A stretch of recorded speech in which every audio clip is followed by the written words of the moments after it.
Rugby is pretty much all my life. I really love rugby. Growing up playing rugby along my little brother, and it's just been part of my life this whole time, and I really just enjoy rugby.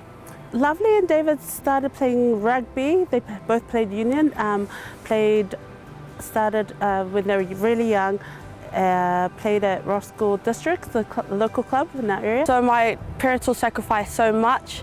Dad and Mum will have to take me to trainings all the time, sacrifice their own kind of time as well, just to make sure that I was getting the training I needed, getting to the places I needed to be, making sure that there was enough food on the table for me and my brothers. Trying to get them to their games and trainings has been really hard, but I wouldn't stop. I would just keep supporting them and pushing them because it's what they love. Financially, things were getting tough, so that's when I approached Variety. To see that both of them got accepted, I was just shaking, like literally shaking. My hands were shaking. It was like I won the lottery. The daily things that we need to, pay for, it's just the help from Variety is just immense. I think we have an expectation in New Zealand that all children have opportunities and access to everything that our country provides. However, that's not the case for many children in our community.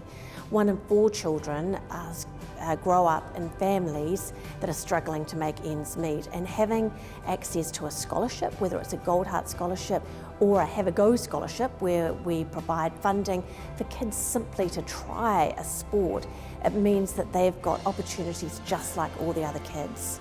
The parents can't afford to have them playing sport, particularly in the winter when it's cold. They need extra clothing, good shoes, maybe a raincoat. So they can't afford to play sport, which I think is really sad, because sport does so much for these kids. The grind is just daily and it's all the time. If anything, the help and support from Variety just means I can get them to where they want to be in the future. I don't know what they'll be in the future, but the help right now makes me think that they can go farther. We just got to give the kids the opportunity to embrace sport, because it'll do so much for their character and it'll do so much for the country.